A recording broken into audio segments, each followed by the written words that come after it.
प्रधानमंत्री नरेंद्र मोदी का 1 घंटे 17 मिनट का एक इंटरव्यू देखा। उस इंटरव्यू में प्रधानमंत्री कह रहे हैं कि अभी जो हुआ है वो ट्रेलर है। अरे प्रभु, 3612 दिन सरकार चलाने के बाद ये ट्रेलर है। ये सुनकर देश की जनता आशंकित हो गई है, भयभीत है, घबरा गई है कि अगर ट्रेलर ऐसा है तो पिक्चर कैसी दिखा सकते हैं। ये ट्रेलर में ही हमने इस देश में 45 साल में सबसे ज्यादा बेरोजगारी, ट्रेलर में ही कमर तोड़ महंगाई, ट्रेलर में ही आटा दही पढ़ाई दवाई सब पर जीएसटी, ट्रेलर में ही हमने महिलाओं को आशंकित, महिलाओं को भयभीत, महिलाओं को बूटों के तले रौंदते हुए, और आप यौन शोषण को कैसे संरक्षण देते हैं अपने बगल में बिठाकर, वो भी देख लिया। ट्रेलर में ही इस देश ने देखा कि कैसे आवाज उठाने वालों की आवाज का दमन किया जाता है। ट्रेलर में ही लोगों ने देखा कि अगर पेपर लीक होता है और अगर लोग नौकरी की मांग करते हैं तो आप उन पर लाठियां बरसाते हैं। ट्रेलर में ही लोगों ने देखा कि अन्नदाताओं पर आप सिर्फ लाठियां ही नहीं बरसाते, बम आंसू गैस के गोले भी छोड़ते हैं, उनके लिए रास्ते खुदवा देते हैं, उनसे झूठे वादे करते हैं।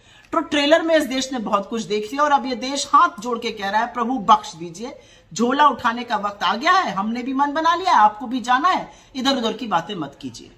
प्रधानमंत्री जी बिना पलक झपकाए आप इलेक्टोरल बॉन्ड पे बात कर रहे हैं।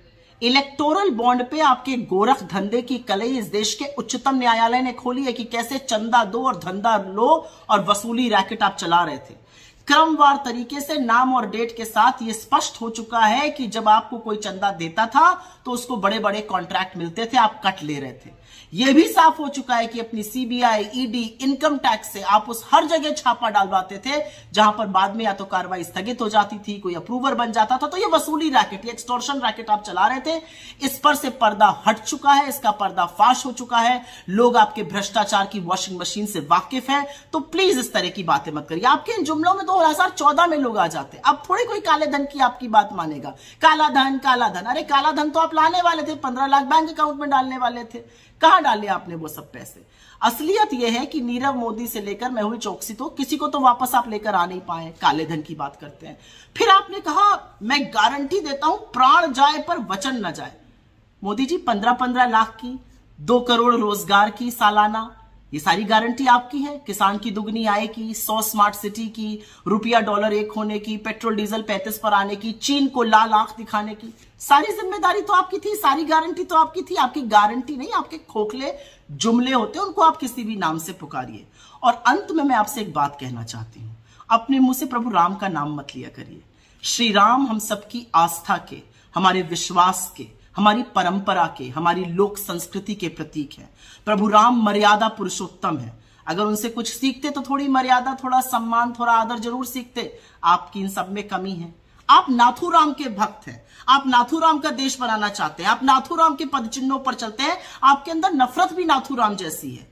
तो नाथूराम का नाम लिया करिए, आप श्री राम का नाम मत लिया करिए, क्योंकि श्री राम का जो नाम लेता है वो राम राज्य में यकीन करता है। उस राम राज्य में यकीन करता है जहां पर दैहिक दैविक भौतिकता पर राम राज्य नहीं कहूं व्यापा, जहां पर गरीबों, शोषितों, वंचितों, युवाओं, किसानों, महिलाओं का सम्मान होता है। आपके रिपोर्ट कार्ड पर 10 साल बाद बेरोजगारी पर, महिला सुरक्षा पर, उनके रिप्रेजेंटेशन पर, महंगाई पर, आर्थिक असमानताओं पर, हर जगह आप फेलियर हैं। मणिपुर और लद्दाख आज भी अपने प्रधानमंत्री का इंतजार कर रहा है। थोड़ा टाइम निकालिए, वहां चले जाइए। अगले इंटरव्यू में मणिपुर पर बात जरूर करिएगा, नौकरियों पर बात जरूर करिएगा, महंगाई पर अपना मुंह जरूर खोलिएगा। अन्यथा इंटरव्यू देने का क्या फायदा? इलेक्शन रैली में तो बड़ी बड़ी फेंकते ही हैं आप।